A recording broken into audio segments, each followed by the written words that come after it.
I am going to get started. So I'm just going to introduce myself for anybody who's here for the first time. My name is Alita Lanier, and I work at Central Library.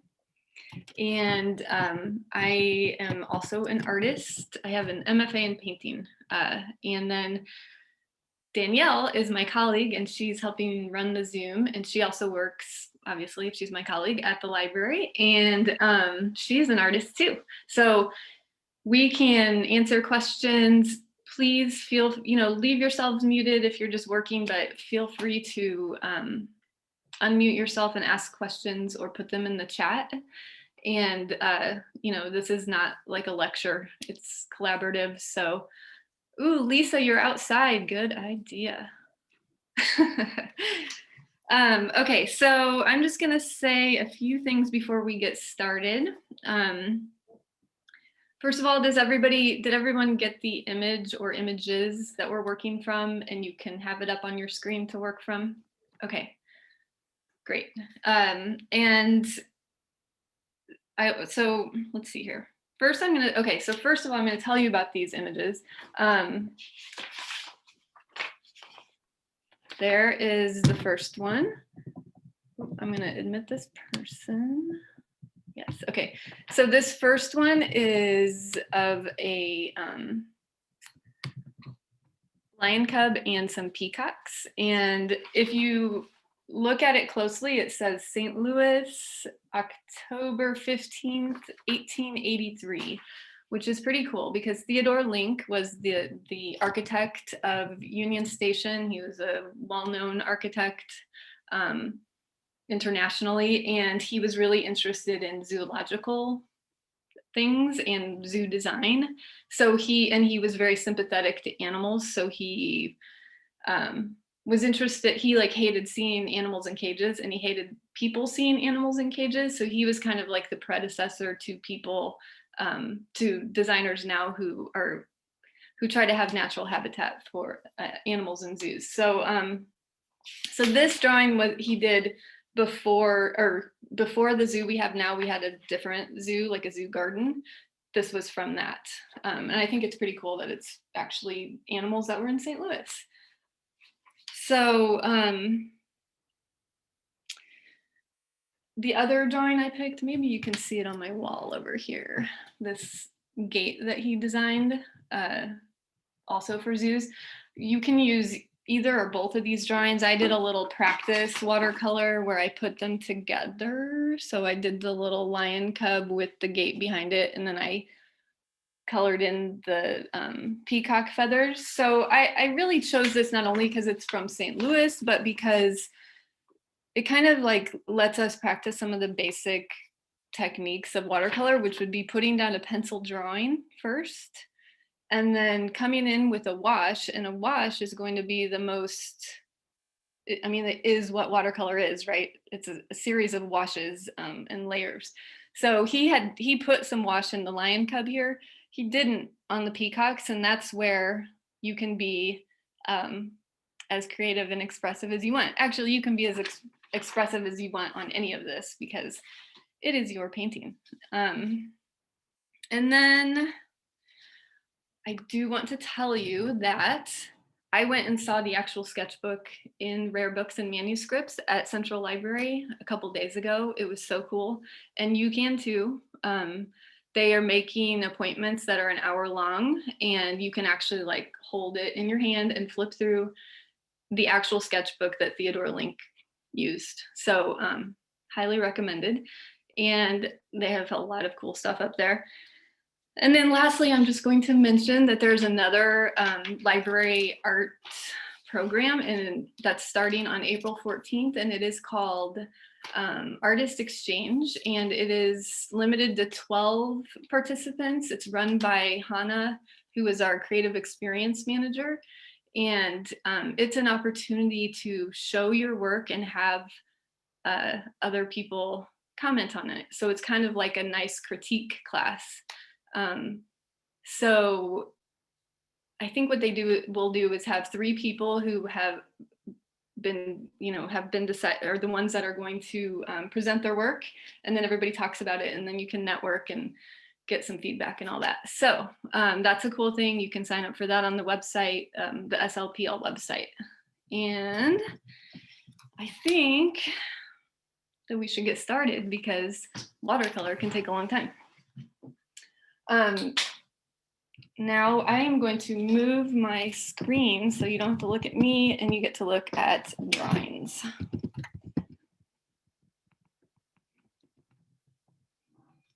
Can you see? Yes, I see heads going up and down. Okay, cool. So first of all, I'm going to show you some of the materials I have. You can use whatever you have. I have this super cute little travel watercolor tin that I got on Amazon for like 10 bucks. And it's great because it's light and it has a built-in palette. You can also get watercolors in tubes like so. But I'm just using this today, and it's 12 colors. It does have my primaries, my yellow, blue, and red, and then a variety of others. So I'm also using an extra palette, just an enamel artist palette. You can use anything you want for a palette, like plastic plate, a ceramic plate, wax paper works great. If you have one of these tins, here's your palette right here. I have some pencils. I have a few brushes, soft bristle. I've got a bigger one here for washes. And then I've also got a hard bristle brush for later on. These hard bristle brushes are good for picking up color that you've laid down. We may or may not get to that. And another thing that's good to have with watercolor is artist tape. Professional watercolor artists will stretch their watercolor paper and they either staple the edges or tape the edges. We're not doing that because it's a long process, and we're just having fun here and not worrying about stretching paper, etc. So if you're using just regular like multimedia paper or drawing paper, it probably will buckle a little bit. That's okay. It's no big deal. If you do want to tape your edges, it'll give you a nice white border around your page, but that's entirely up to you. So I am just going to use regular old drawing paper today. I do have a piece of actual watercolor paper here so you can see the difference of what it's like. I mean, this is a big, thick piece of paper. It actually makes this like cool sound when you do that. So I think that is it. Well, paper towels and an eraser. You don't need much. So I am going to encourage you to take 2 or 3 pieces of paper to start with so that you can work both wet and dry.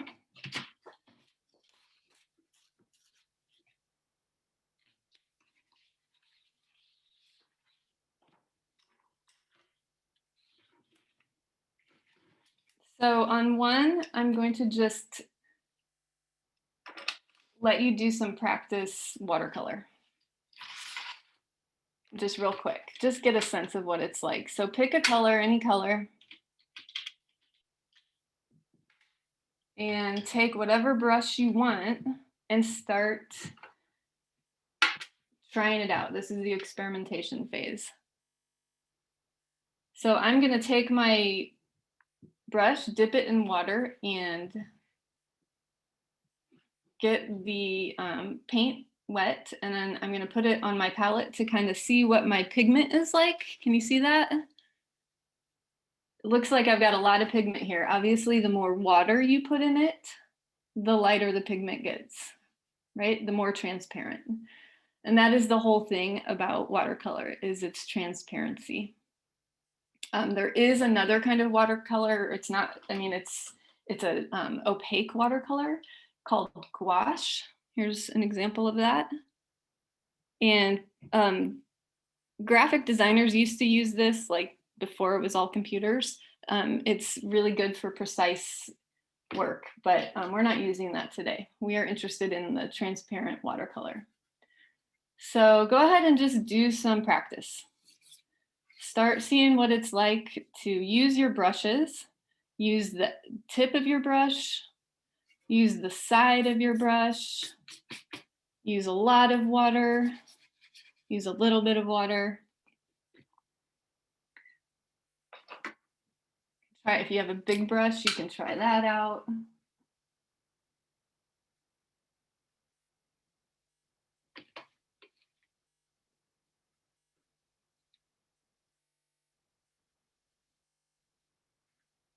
Okay, so everybody getting a sense for their materials. You can also experiment with mixing colors on your palette.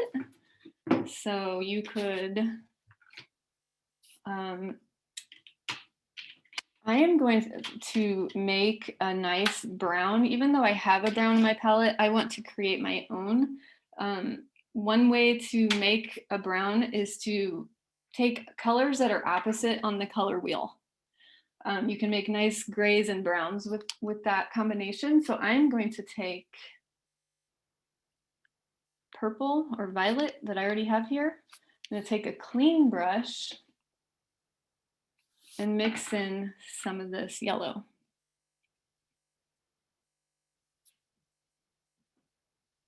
And I'm getting this really nice, rich, warm brown color. The more yellow I put in it, the brighter it will get, but I kind of like that. So I've mixed my own color on the palette, and now I'm gonna put it on the page. I've got this cool fan brush that makes this really nice kind of brush effect. It's really cool. I could do great eyelashes with this brush. So another thing you can do with watercolor is mix on your page. You want to clean your brushes fairly often or else the colors will get really muddy. So I've already got this nice violet laying down on my page. I'm going to just see what happens if I lay down a color on top of it, say green. Okay. Because it's wet and then I'm putting more on top, this is a wet on wet, and it's getting this nice bleed to it, and then I can pull the green out. So the point here is just to show you there's a lot you can do with watercolor, and that's the fun part. And you know, you can get mad at yourself because you put color where it shouldn't be or something, but that's not what we're doing here. We're just trying to make this about the process. So I'm gonna put this aside, pull out another piece of paper, and I'm gonna give this one a graded wash. So a wash background is just going to be large strokes on this paper, and then we're going to let it dry. And by the end of the class, we should be able to work on it if we want to. So pick a color. I'm going to do orange. And I'm going to use the orange I have here instead of making my own. And it's a good idea to have what you think is enough of this paint on your palette when you're doing a wash, because it'll dry fairly quick, and you want to have enough paint on your palette to go. And graded just means that it's going to start out darker and it's going to fade into a light orange. So I'm going to just start at the bottom and give it some broad strokes. Even if you have a small brush, you can do this with the side of your brush. It just might have more texture. I'm going to just start adding water at this point. And then maybe since I'm here and it's already light, I think I'm gonna have it do a variegated wash so that it goes into another color. So I still have my brown, my purple brown here.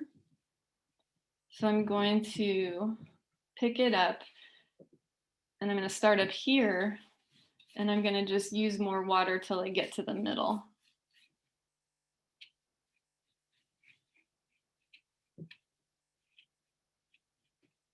Okay.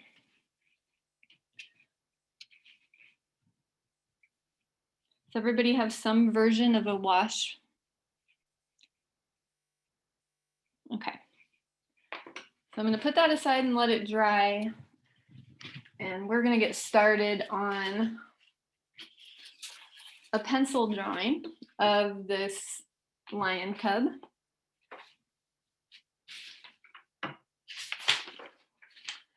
So I'm using a 2B and a B, which are not terribly soft or terribly hard. They're kind of in the middle. You can use whatever pencil you want. And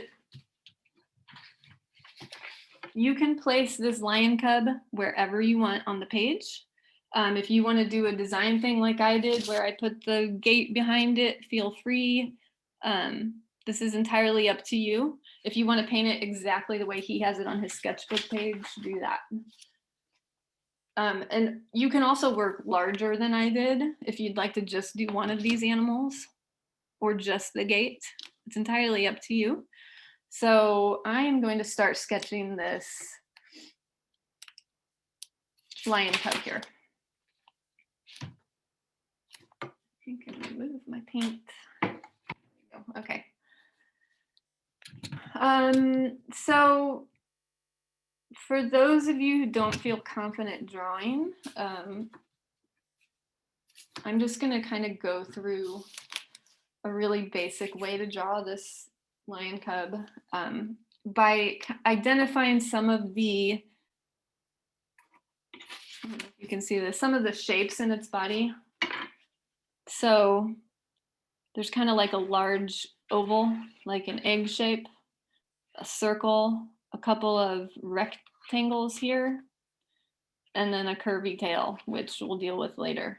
I find that's a good way to deal with proportion and just laying it on your page first. And we can erase, so this is totally low pressure thing to do. So I'm gonna just start right here in the middle with this cub and give my oval for the body and a circle head. Couple of kind of diagonal rectangles here. And some of you may not like to draw this way at all. That is totally okay. I don't always draw this way. I just think it is a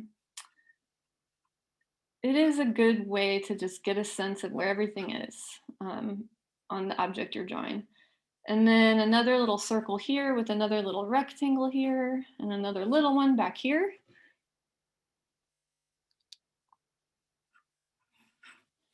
And then I'll just go ahead and quickly sketch in this tail, which we can come back to. And then at this point, you start giving a little more detail. And I personally like the kind of like sketchy look. You can see all the pencil marks, and if you don't, you can erase it. So I'm going to just come in and start giving some detail to this lovely animal here. Here's the neck, the kind of like bump on his neck here. He's got a very rounded back. He's got kind of a almost crouched down posture. He's probably like, where am I? Who are these people looking at me?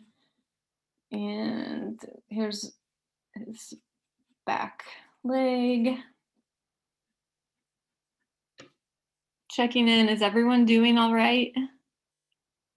Yeah, okay. Like I said, if you need to say anything, please do. Otherwise, I'm happy to see everybody working.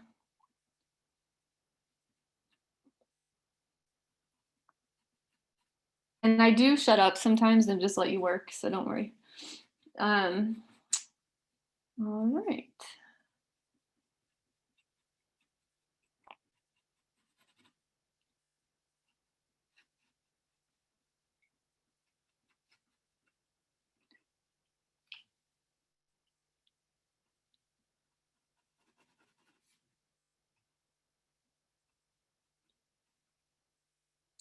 So we don't have to get a super finished drawing in order to start watercoloring. I actually, on mine that I did, I came back in after the watercolor was on and pretty dry, and I added more of the pencil. So we can just get a kind of brief rendering here of what you see.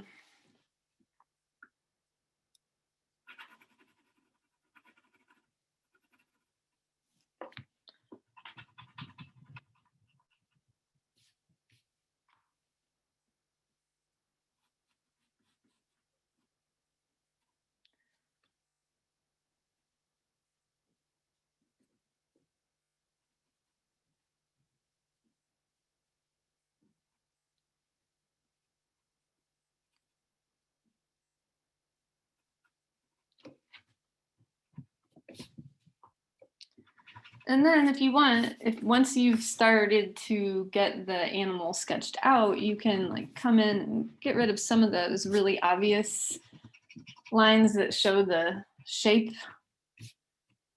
If you want, you can also leave them, they're kind of cool.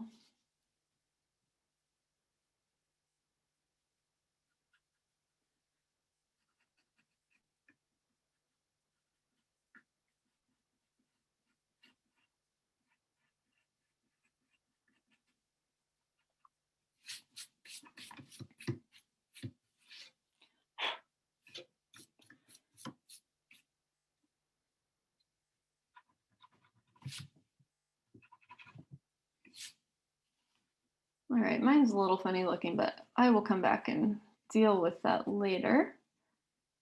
If there's anything you really don't like, I would get rid of it before you paint on it, because you can get some of the pencil off after there's paint on it, but not all of it. So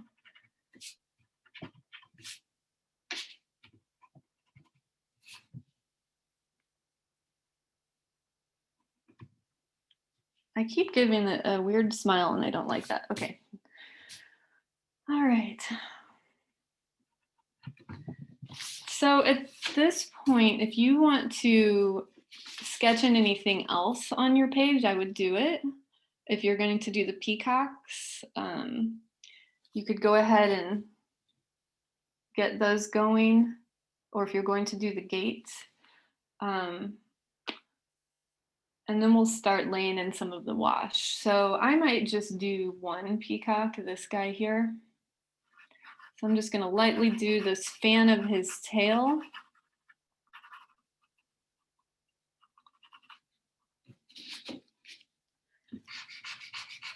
And another oval for his body. And that lovely curved neck and pointy beak.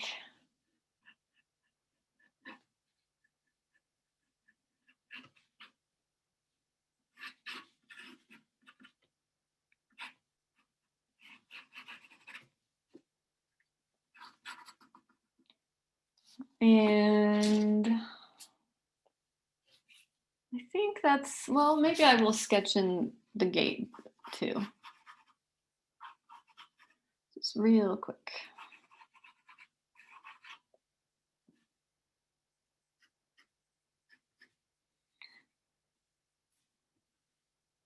So the gate will go behind him. So mine's not going to make any sense in the real world, but painting is not the real world. So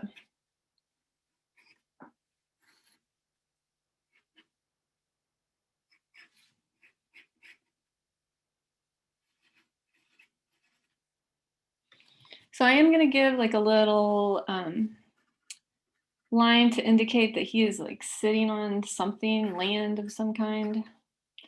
And Theodore Link had this peacock sitting on some kind of a perch. So I'm going to go ahead and put that in.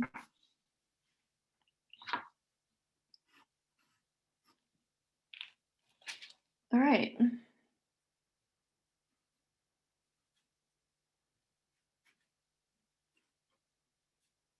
So whenever you are where you want to be with your drawing, with the pencil part of your drawing, you can start working with your washes. So let's see. I'm going to save my fan brush for the tail of that peacock. And I'm going to use just 3 smaller brushes. So one thing about watercolor is that watercolor artists often use the white of the paper as the white in the image, right? So instead of painting white watercolor paint, they try to leave that unpainted. One thing that is used by watercolor artists is a thing called masking fluid, and it's a kind of paint that you put on. Oops, I didn't mean to paint him purple, but that's okay. You would paint the masking fluid on the parts you want to leave white, and then you paint, and it resists the watercolor paint. And then when everything's all done and dry, you rub the masking fluid off, and so then you have your white spots. We are not using that. It's very,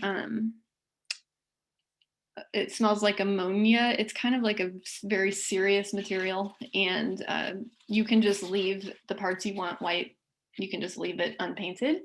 So that's what we're going to do here. But so leaving parts white is important. And another thing that's really important in watercolor paintings is edges, right? So sometimes you create a shape by painting the edge. And watercolor can get a really nice, crisp line that shows a nice contrast between colors, or it can have a really soaked in kind of beautiful textured watery look. And so that's why it's important to experiment with what your watercolors can do. So so Theodore Link in this painting or sketch, watercolor sketch, he really just laid down a simple wash of kind of like orangey browns.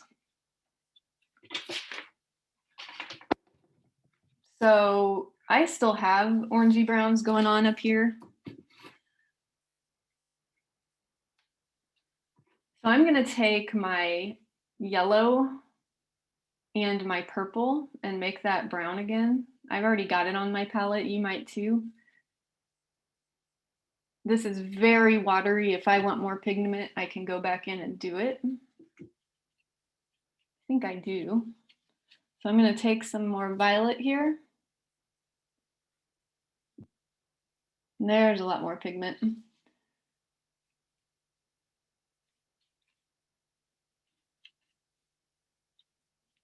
And I'm actually going to take a different brush and grab my yellow, because that purple really is hard to get off your brush. Okay, there's some yellow. There's some on the palette already. I'm going to come in here and start mixing them together until I get the shade of brown that I want. I might even add some orange.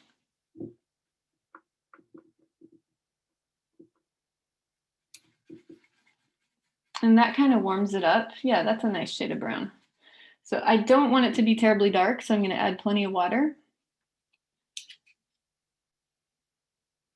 And I'm just going to start washing over my pencil drawing.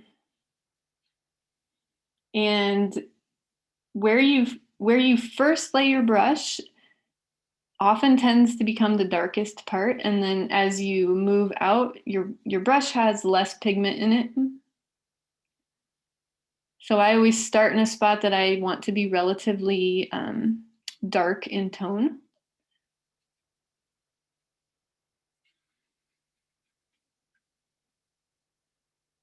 And if there's an area you would like to leave white, now's the time to do it.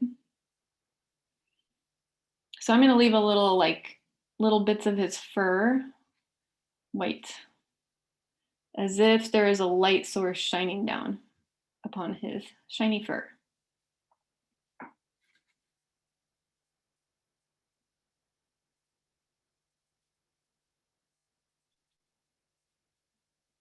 And you can start mixing colors on your paper, because watercolor takes a minute to dry, especially the more water you use. So I'm going to just pick up a little of this yellow, and I'm going to add it in places where I want it to be just a little warmer. Yellow is the color that your eye just really picks up. So it kind of like intuitively seems like a color you want to use when something is lighter in tone, but it's actually a color you want to use when you want something to pop, because your eye really picks it up.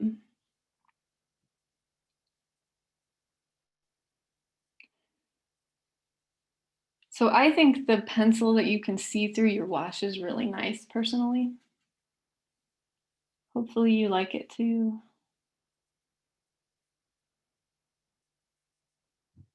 Give some color to his head.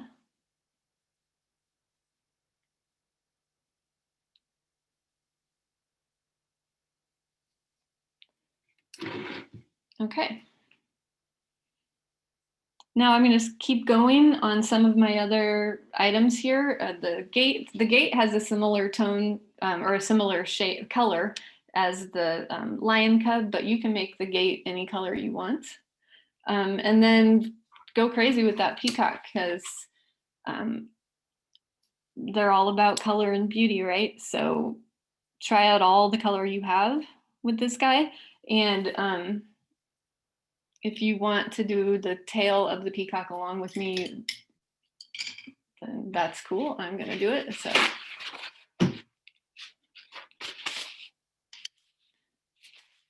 I think peacocks are blue in the body.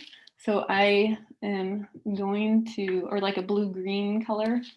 So I am actually going to mix together, I think I have like an ultramarine blue here, which is often a green shaded blue.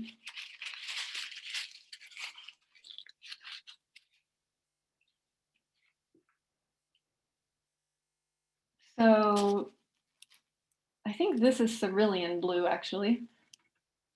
It's not necessarily a green shade, but I'm going to add some green to it.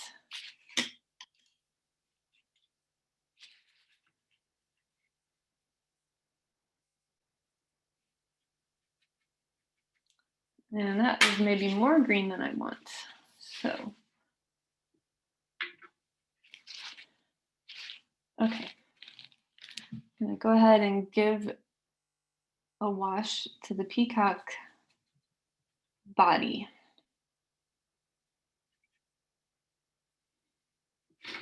And I'm gonna leave a little part white on his neck where that light source is reflecting. And just give a little definition with the very tip of my brush to his beak and eye. And I'm just gonna leave it kind of undone like that for now. And then I'm gonna use the side of my brush more to finish up his body. And then I definitely want to leave some white in the tail, because the tail has these the feathers create this kind of scale pattern, which you could come back with your pencil if you didn't do it before and kind of add those in like so.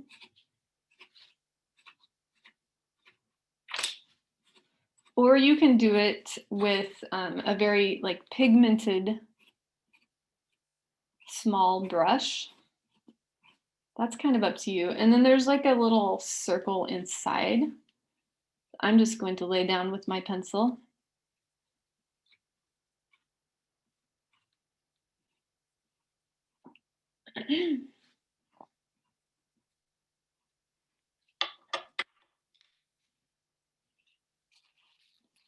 Okay. And I think I want my peacock tail to be more green than the body. So I'm going to come back to my pre-made green here, put it on the palette, and I think that's a nice starting wash. And again, avoiding some white areas in this beautiful patterned peacock tail. So I'm just kind of carefully brushing in parts that I will come back and layer on top of. And then I like to put a lot of water in my brush down here at the bottom and kind of just let this shape of the tail bleed out into the landscape a little bit. You can just really give it a lot of water and start going crazy right here. Okay. So watercolor paint actually dries lighter than it is when you lay it down. It's kind of the opposite of a lot of paints. Most paints like oil and acrylic dry darker, but watercolor is the opposite. So that's one of the reasons you end up doing a lot of layers if you want rich colors at all. And I am going to, I think some violet would be nice in this tail, and I already have some up here on my palette. And I think I'm going to lay in some shadow, like under these scale shapes. So this is a much darker tone. Don't be afraid to just lay it in because we can come back and lay water on top and if we want. So you'll see if you're painting wet on wet, the paint's going to start spreading out some. That's okay. It's actually creating a nice green and violet effect. And also up here, it's spreading out. Just work with it. You know, that's going to happen. Besides, these are feathers. So if the paint gets all feathery, that's great.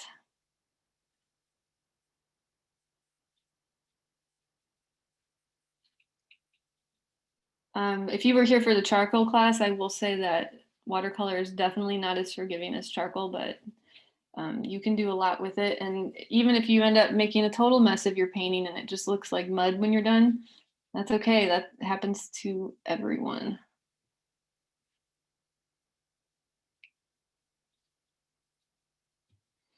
Okay, so I've got some darker tones going. It looks kind of messy, but that's okay.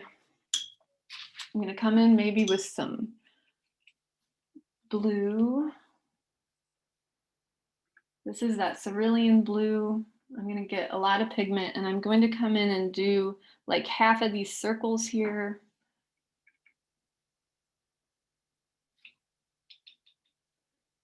Using the tip of my brush.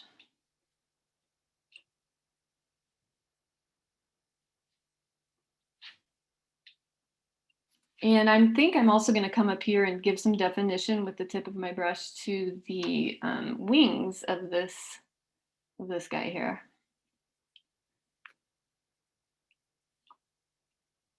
And maybe I'll even head up here to the beak and even give a little eye definition. So that's a good thing to do.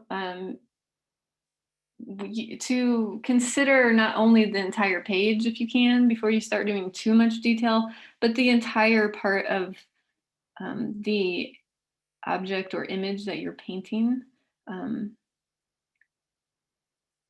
Because it gives the continuity, right? This like very pigmented cerulean blue is here at the top, it's here in the feathers, and it's all the way through the tail. And it gives a nice continuous thing for your eye to follow. So while I have that on my brush, I'm going to add some water to it. And I'm going to start adding some of this blue. And if your paper is as wet like mine, it's going to just bleed out, which is exactly what I wanted to do. So don't be afraid to just start spreading around water on your paper, basically.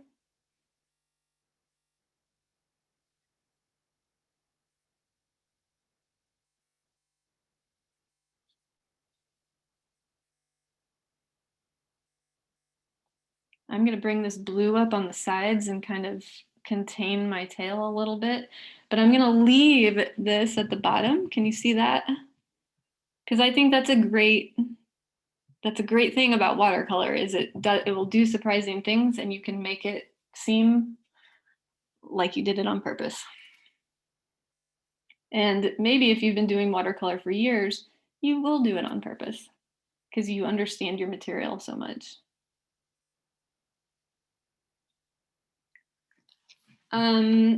So I'm also just going to go in and add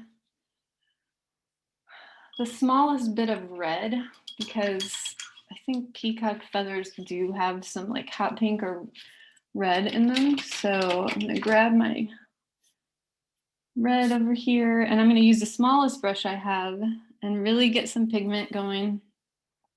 You don't need a ton of water for this. And I'm just going to go in and give like a little red like highlight. Orange would be nice too because it would really contrast nicely with the blue. So that's up to you. So my brush is actually almost dry and it's giving a nice texture to the paint, which we can try out on another part of the painting too. So far we've kind of done wet painting, but it doesn't always have to be that.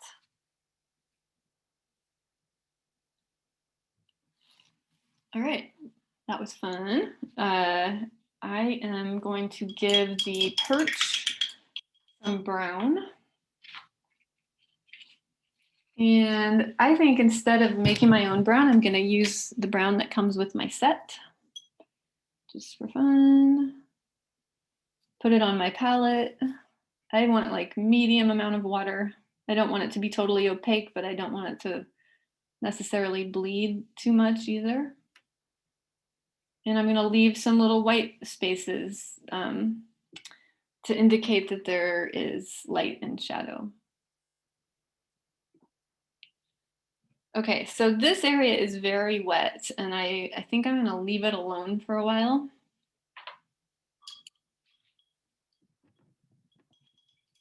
And it's already 11:45, so we're gonna have to work a little fast maybe on our gate.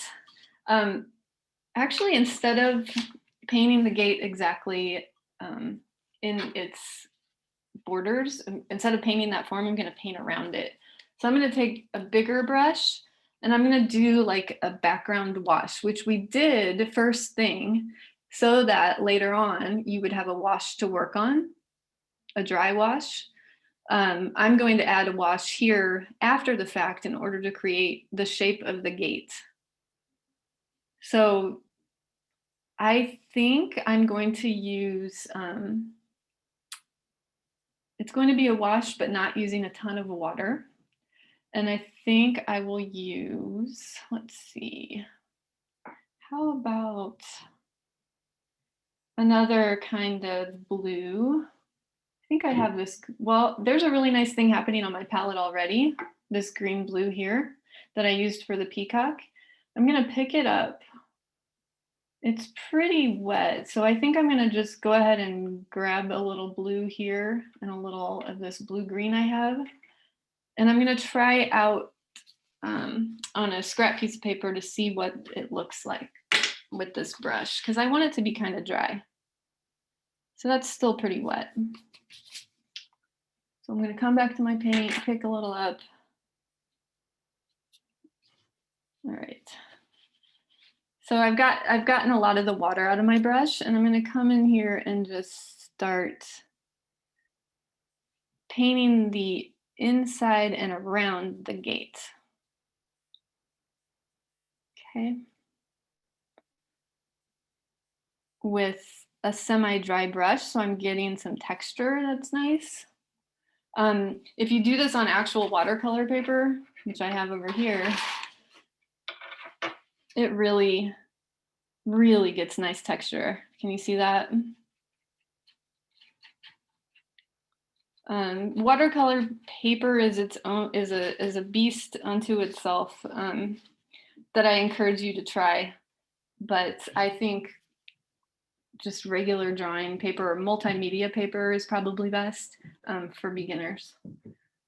So this class is for all levels of artists. So maybe some of you are already doing watercolor paper and masking and all that stuff. So I'm going to continue painting around my gate rather than painting the gate itself. And I'm going to come up against my lion cub here, and I'm going to paint. Remember I said edges were important. I'm going to paint some fairly precise edges around my cub. And I need more paint. I'm going to come in here.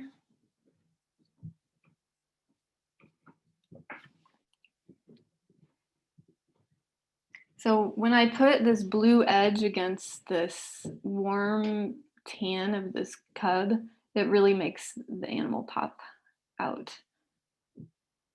So much of watercolor is about what you find out as you go, not what you plan, unfortunately. But I think all art making is like that.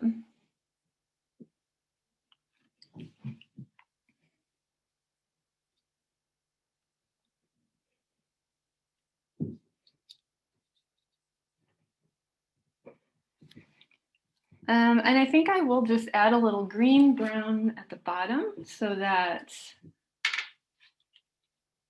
it looks like there's maybe a hill or something underneath. So I have my green here, and I've got a brown going already, so I'm just going to mix this up, and I do want this one to be super washy. And I'm going to come in and fill it in underneath my gate with some broad strokes. And it is going to come up against my peacock, and because everything is still wet, I can even make it bleed together a bit so that peacock tail just really fans out.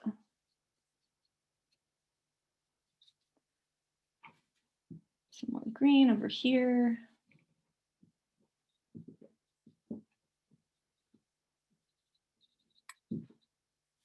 Okay. And maybe I'll add just a little more detail to that gate. So I'm going to take a fairly small brush, and I'm going to use my pre-made brown, if I can find it. There it is. I think I will add it to this purple so it's a little bit darker, and come in and just add some quick detail with the tip of my brush.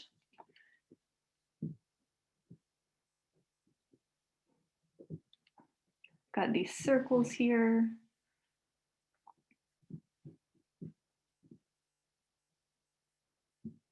And a lot of like X shapes.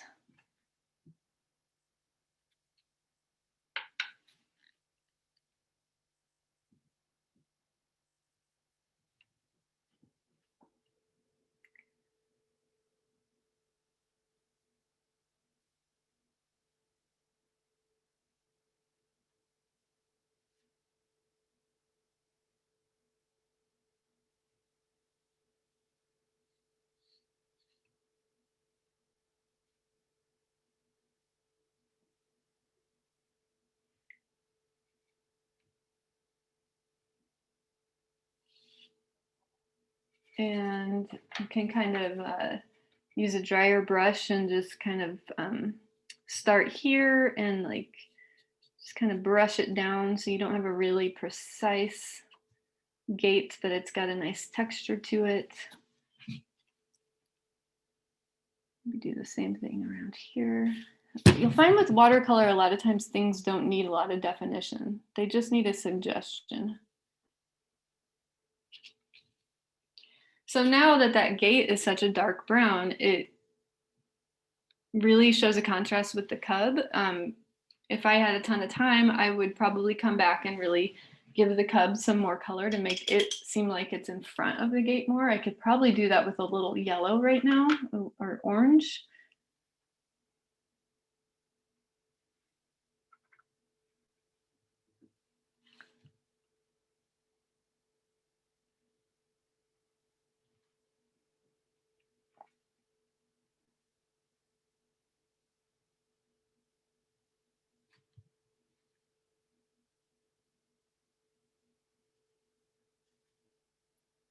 You see what I mean about yellow and orange really making something, I mean, it's like the main thing you see now.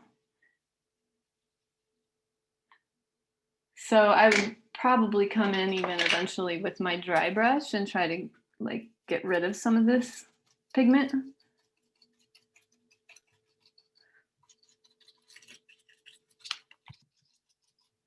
And then what I did with this drawing that I did earlier, this sketch, after it was dry, I came back in with pencil and drew on top of it, because that's the main way I was getting a variety of tones and shades.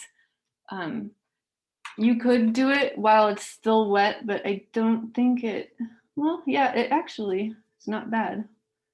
You just have to be careful and not rip your paper, but you can come back in with your pencil and start adding more lovely pencil marks. But yeah, it does rip your paper a little bit. So, and then if you just really want this thing to feel finished for now, and because I do think it's important to work on your entire painting all at once, let's go ahead and just give like a wash to the top if you haven't yet. So because this is a completely unrealistic drawing, I'm not going to worry about a blue sky. I'm going to do a red sky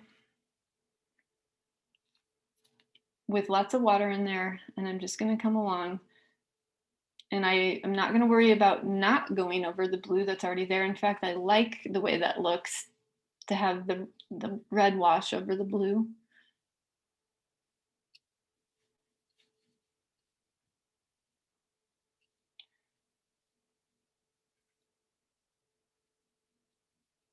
And it's okay to even do a little bit of a wash over things that have already been painted, right? So what if I added just a touch of that red into the peacock that's here? It just makes the whole painting seem a little more integrated. So there we go. All right. Well, that's my weird painting for today. Does anybody want to show anything they worked on? And if you do, or have questions or comments, and if you do want to show, oh good, Erica, will you turn on your, will you unmute yourself? Yep. Hey, let's see it. Okay, hang on. It's not quite finished. Yay, that's gorgeous. So Thank you you. just did the peacock. I did. I love it. All right. Anyone else? Heidi? Oh my God, look at that. Will you unmute yourself? I want to ask you a question. There you are. Oh, cool. That is beautiful. Yeah, good job. Kind of got a hump back, but you know, there's always something you don't like. All Yeah. day. Yep, that's true. That's great. This is so fun. I love what you're doing. Oh, I'm so glad.